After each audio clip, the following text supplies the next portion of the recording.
Okay, welcome back to the Vulnerability School podcast. Today I'm doing another solo episode, which is so fun because I'm trying to get more confident in them. This is my podcast. That's what I gotta do. So here we are. And in my last solo episode, we talked all about coming home to yourself. As I was doing that episode, I was trying to think of different little things like, oh, I wish I said this. I wish I said this. And one of the things that I wish I talked about was codependency. Codependency is such an interesting subject because a lot of people view it in different ways. And some people view it as something like so extreme, or maybe they just don't really understand it at all. And so today I kind of want to explain how much I have learned about codependency and how much it was affecting my life, and it still does to a certain extent, and how I am continually learning to not be codependent and take accountability for my own life and live the life that I want to live instead of living my life for other people. And so that's our subject today, codependency. And this episode's going to come out a little later. But yesterday, the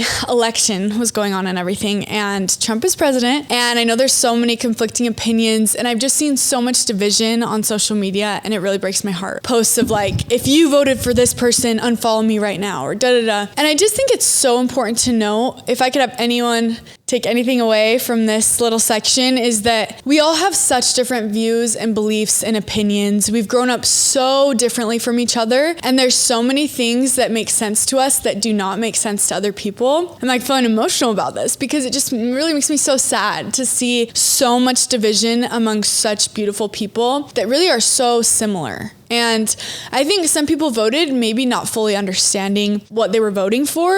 And I'm a victim of that. Last election, I really didn't understand what was going on. And this year I did a lot of research, and I feel very confident in who I voted for. And I think either way, we just have to move forward, whether you're so happy that Trump is president or you're so mad, we just have to accept what's going on and move forward. And I think the division and the negativity is only going to hurt us. And so I just want to move forward knowing that division breaks my heart, and I don't want that. And I want us to be connected. And so I just encourage you to try to understand those around you, or if you don't, find other commonalities with them. It doesn't have to be politics or their political views. It can be other things. I truly do believe God or the universe or whatever it is, has our back, and that things are going to move forward in the way that they need to, and that we're going to find peace and tranquility, and things are going to be okay. I don't want to be insensitive to anyone in saying that.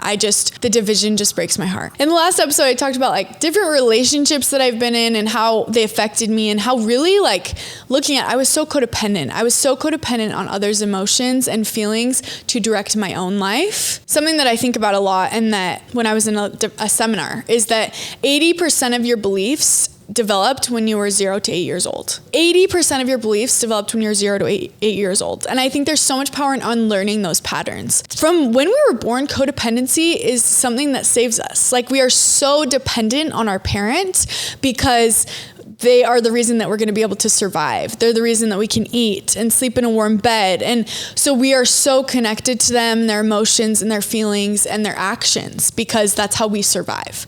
And I think as you grow older, you are able to grow out of that. In a sense, you become more dependent. You become your own person. You start saying no. You make your own decisions, right? And sometimes if you grew up in a traumatic household, or maybe with a parent that didn't fully understand themselves and hadn't healed through their own trauma, then you became codependent with them. So if you're raised by a narcissist, or maybe someone that didn't fully understand themselves and didn't know how to take care of themselves, then you didn't really learn how to take care of yourself, because you're probably worrying about how you can help them and how you can help them feel safe. But your feelings and your needs were being rejected. And those feelings are those beliefs about ourselves that we need to rely on someone else. Those just don't go away. Those are things that we need to unlearn if we didn't learn those in a healthy way. And we can see that manifest through our relationships. For example, several guys I dated, all I cared about was how they feel, but I didn't acknowledge how I was feeling. And so I would give them my absolutely everything. I would give everything to everyone, but nothing to myself. Codependency is such such a natural thing. Like you were codependent when you were a baby and you had to be, like I said. And so what I want from this episode is for you to understand a little bit more about codependency. When I was in therapy, I went to intense therapy for a couple years. I did EMDR therapy, and I had an incredible therapist, and incredible in the way that it wasn't just talk therapy. Like I would go into her office and we'd have an amazing session, but I think the most progress comes out of therapy and what you're doing outside of therapy, because you have the whole week, right? You have an hour in therapy, then you have the whole week to practice what you learned. And so she would give me homework like meditate or set this boundary or read this book. And one of the books she gave me was Codependent No More. And I will link that in the description of this episode. It is such an amazing book that truly changed my life. And I just want to share some key pointers that I learned from this book and practicing the art of being more independent of my feelings and my emotions and taking accountability, and how much it has transformed my life. So let's get into it. I just want to preface that this isn't about blaming ourselves. I don't want you to feel bad, and I don't want you to feel heavy. I want you to recognize that you can change, that you can find ways to be in full control of your own emotions and really direct your entire life and create your own reality instead of basing everything off of what everybody else thinks about you or how everybody else is feeling. Yeah, that's just such a key element in coming home to yourself, is truly knowing who you are and how you function and how to show up so that other people can respect you. I think there's a lot of different, I wouldn't say misconceptions, maybe misconceptions on what codependency is. And so I kind of want to explain how I see it and how I view it and what I learned from this book. And a lot of people think that codependency is just like being a helper or just like being very caring or overly caring. But I just think it's truly so much more than that. And I wrote down a little definition for myself for this episode. And I wrote, codependency is about letting someone else's life take over yours. Their needs, their emotions, and their problems become your primary focus, and you lose track of your own. Trying to change the way that you feel inside by taking control of someone else's behavior. Trying to control someone else's behavior so you can feel better inside. No. Like, we need to get to the root cause and make ourselves feel better first. And another thing I wrote is thinking you have to be everything for everyone besides yourself. So filling everybody else's cup before you fill your own. And a little analogy that I wrote down is, imagine codependency is constantly pouring all of your energy into someone else's emotional gas tank. You're always constantly filling them up, making sure they're okay, but you are constantly running on empty. And eventually there's nothing left for you. When we're constantly running on fumes, how do we expect ourselves to get anywhere? If we have no gas in our emotional tank, we cannot show up fully for other people, or we're going to resent them. And we're going to show up not as our best selves and not as our most authentic selves, because we can't even get anywhere, because we are truly just running on fumes. And really, codependency comes from a desire to control other people's actions and to control other people's emotions, because in a sense, and I don't think this is fully the reason behind, but we are neglecting our own. We're neglecting our own because we're just trying to control other people. And this happens a lot with people that experience addiction. And that could be addiction to your phone. That could be addiction to alcohol. That could be addiction to drugs or video games or whatever it is. But when you are in a partnership with someone that has an addiction, you want to help them. You want to be their savior. You want to do everything you can to help them. When in reality, the more that you're trying to help them, it's hurting them, because they're not able to take accountability for their own actions. And while you're doing that, your emotional gas tank is draining and draining and draining to the point that you have nothing left. And you're just completely losing yourself in this relationship, which I'm sure you understand. Whether you're in a codependent relationship with someone or you're the one that's codependent, like, it can be so draining because you're not filling your own cup. And I just don't think there's safety in that. It traps you in a cycle of burnout and emotional neglect and emotional turmoil. Like, you're just trapped in this and you can't get out because you're missing the key point in taking care of your own emotional needs. And I just want to reinforce this main point, that when we constantly hyper-focused on someone else's emotional needs, we're rejecting the one person that matters the most, and that is ourselves. We are rejecting all of our own needs. If your full 100% energy is focused on someone else, how are you able to fill your own cup? It's impossible. It truly is impossible, because you do not have the energy to do so. So I just want to give you some signs to recognize when you're stuck in codependency, okay? So starting with number one, I would say is a fear of abandonment.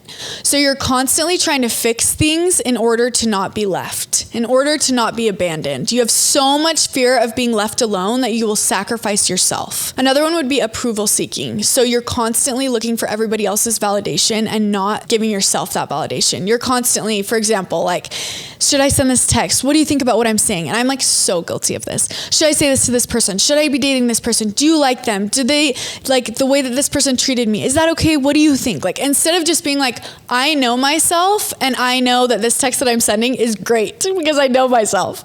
Or I know that this relationship isn't good for me because I know who I am. Or I know that the thing that I said was the right thing to say because it felt true and authentic to who I am. Instead of constantly looking outward, we're looking inward, which would be healthier. It just gets to the point that your self-worth depends on other people's approval of you and not the approval of yourself. Another sign of this would be avoiding conflict. So you silence yourself in order to keep things peaceful and to make other people feel comfortable, but you're not speaking up and saying how you actually feel just because you want everyone else to feel safe around you. Another sign of this would be emotional dependence. Like if someone around you is super sad, you're going to be super sad. If someone around you is really frustrated, you're going to be really frustrated. Like you're going to let it completely take over your emotions because you want them to feel validated. But at the same time, again and again, you're just losing yourself. You're neglecting your own emotions. Like that little girl or boy inside of you, like you're just completely neglecting their needs because everybody else's needs matter more than theirs, is what you're telling them and what you're showing them. And then that's repeated over and over again. So that little kid inside of you is just crying in the corner, like, please see me. Please know that my emotions matter too. Like I am here. So right now I just want you to take a moment, like with these things. First, we have fear of abandonment, could be a sign you're stuck in codependency, approval seeking, avoiding conflict, or emotional dependence. And I just want you to think about the last time that you actually made a decision based on your own happiness and how you truly felt and your own emotions. Just want you to think about that. And I want you to take a deep breath with me as you think about that. We're going to breathe in. I want you to really, really connect with yourself. If you can, give yourself a little hug. And I want you to breathe out. Let's take one more deep breath. Breathing in and breathing out. And I just want you to think, like, how have I been neglecting my own emotional needs? I think there's different steps to codependency, and from the book Codependent No More, I'm just going to give my own little take on it, okay? But this book is so amazing. Like, please go read it. Please, please, please. What I learned from this book is the first step in all of this is awareness. I honestly think awareness is key to healing in any aspect of your life. Just being aware of your patterns so you're not repeating them. And you can recognize, like, wow, this is where I am neglecting myself. Like, we cannot change what we do not see. So there's so much power in acknowledging these things. We need to begin identifying by where you're overcommitting, where you're overgiving, where you're overly putting someone's needs before yourself. Something I do to like help me really stay aligned with this and like check in with myself is I keep note pages. So for like OCD, I have a note page, or for anxiety, I have a note page, or codependency, I have a note page in my phone. So then I can go in and like write little things that I think about it or any thoughts that come to my mind. Another thing I do is I have like a personal Instagram journal, and this Instagram journal is private. It's just a page I created for myself, and I've had it for like 5 years, and I'll just upload videos of myself talking, because I think sometimes you feel like a burden when you have big emotions, and I never want you to feel that way, but I think we all do at certain points. And so I will just unload to myself on a video and just talk it out and just release that from my body. And then I have like all these recordings of all these videos of like how I truly feel.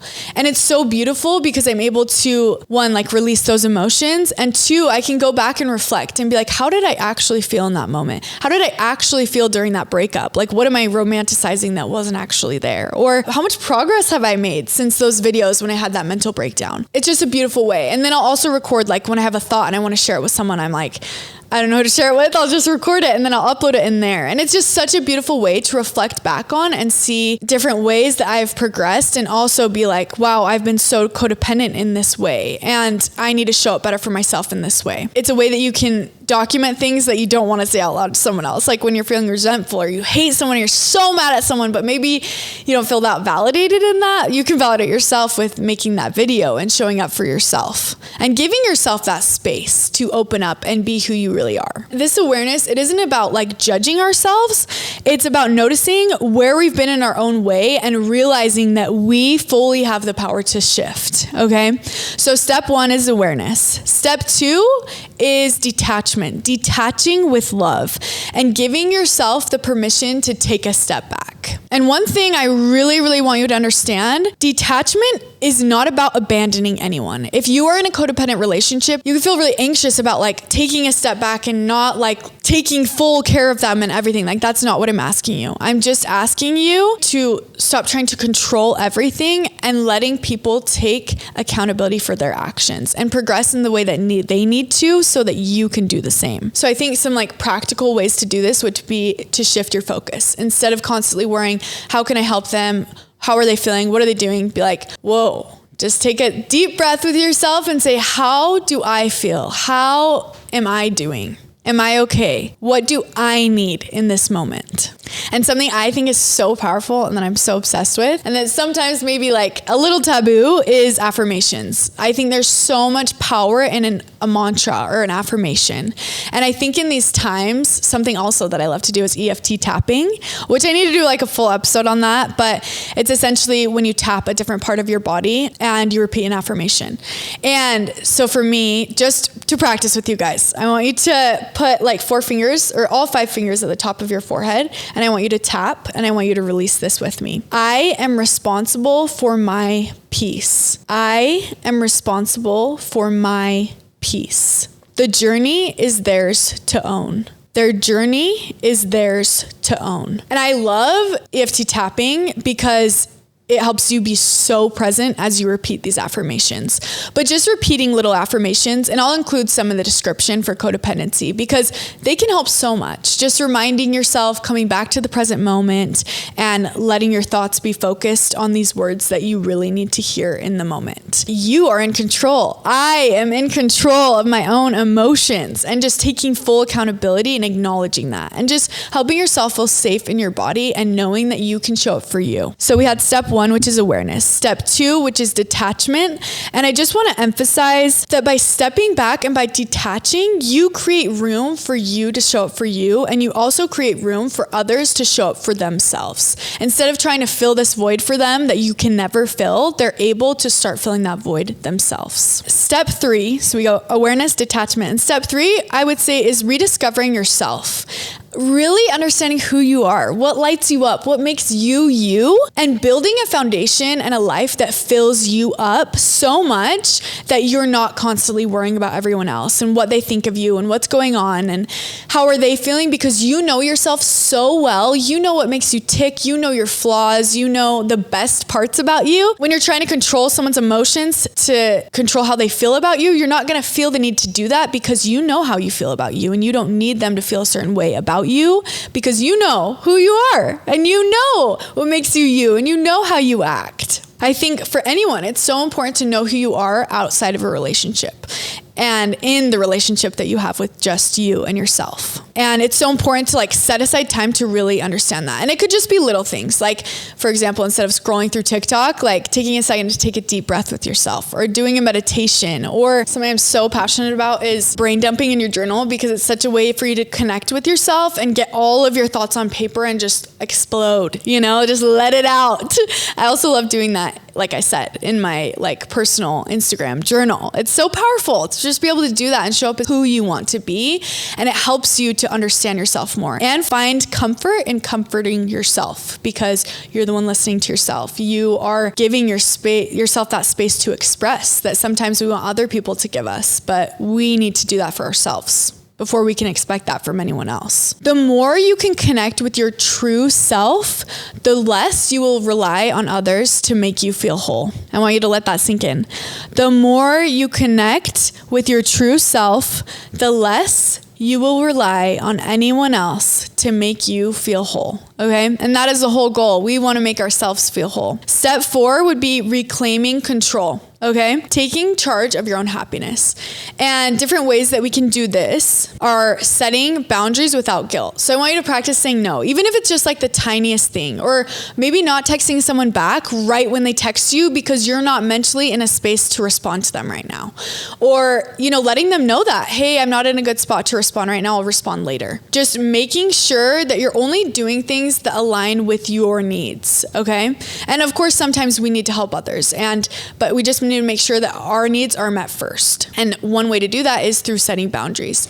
Another way to do that is affirming ourselves first, giving ourselves the validation that we're seeking from others. So before you're going to ask someone like, how's this outfit? Or is this text okay? Or what do you think about this? Ask yourself. Like, Jenna Jarvis, what do you think about this outfit? Do you like it? Does it make you feel good? Let's stop seeking so much external approval, because we need to get that from ourselves first. And then if you really, really need someone's opinion, yes, ask them, of course. If you need it, do it. But just try to do that for yourself first. Because also the more that you do that, the more confident you will become in your decisions. Another way to do this, I would say, is to set little personal goals, like I said, and really commit to them to show yourself that you can reach them and that you are expanding and that you're growing and you're becoming closer to yourself through these little tiny acts. And just know that when you set these boundaries, you are affirming to yourself that your needs matter. Okay. And that is the most important thing ever, that your needs matter, because the more, I cannot emphasize this enough, the more that you respect yourself, the more that other people in your life will respect you. Okay. And sometimes when we're so codependent, we attract people that want to be surrounded by codependent people because they constantly want to be taken care of.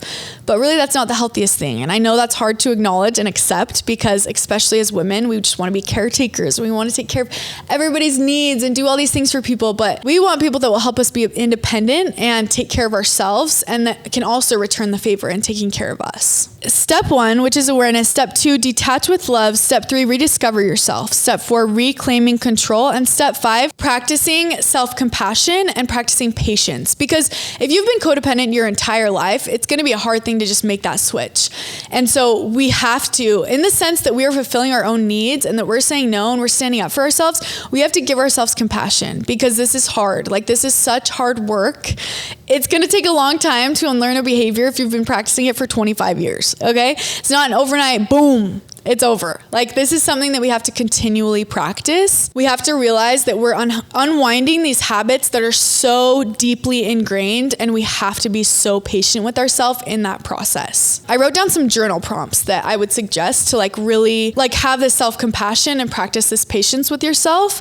And I think that could be just reflecting too at the end of the day, or just a check-in with yourself. How did I show up for myself today? What boundaries did I honor this week? What boundaries did I not honor this week? How can I improve? How can I continue these good patterns that I have been practicing? Just check in with yourself and make sure you're on the same page with yourself and know what you're doing and where you're going, and make sure those goals are in check so you know what direction you're headed in. Okay. So we went through these steps. And I'm just going to tell you one more time. Just being aware. First off, we just have to be aware. And then we have to detach with love. Okay, with love. So much love for ourselves and for others. And then rediscover yourself. Find out what makes you tick. What makes you, the best, coolest version of you. What is that? Who is she? Who is he? Where are they? What are they doing? What are they thinking about? And honestly, find people that acknowledge that and that love that about you. I think a big part of codependency is who you surround yourself with as well. You need to surround yourself with people that will not let you fall into these patterns. And then step 4 is reclaiming control. So really, really taking charge of your own happiness. And then we go to step 5, which is remember to practice the self-compassion and have patience with yourself, because this is a hard path, but it's going to be so much easier in the long run. It's so hard also to constantly reject yourself and constantly choose other people before you and have your emotional cup be so drained and so dry. Okay. We're not about that. We don't want to freaking be in a drought constantly. And I just want to really reinforce with codependency that when you stop needing to be everything for everybody else, you finally have the freedom to be everything for yourself. And that alone is so beautiful and so powerful. And I wish everyone in the world could really, really understand that. And I just want to leave you on this podcast episode with a little affirmation. So as you're driving or if you're in your house, I just want you to take a second, if you can, not if you're driving, just to close your eyes and sit with yourself. And I want you to repeat this affirmation with me. I am whole, complete, and responsible for my joy. My life belongs to me. One more time. I am whole, complete, and responsible for my own joy. My life belongs to me. I love you guys so much, and I don't want anyone to just be functioning in full survival mode and fully giving everything to everybody else and running on empty. Like, that is the last thing that I want. And I just hope that if you ever need someone, that you'll reach out to me and that you will learn to fill your own cup and be that safe space for yourself. And I truly love you so much. And I'm so grateful that you're listening. So grateful. If you feel it in your heart to leave a review, I would absolutely love that. Yeah, just remember you're so special and you deserve all the love that you so freely give to everybody else. And I say these things in the name of mental health. Amen.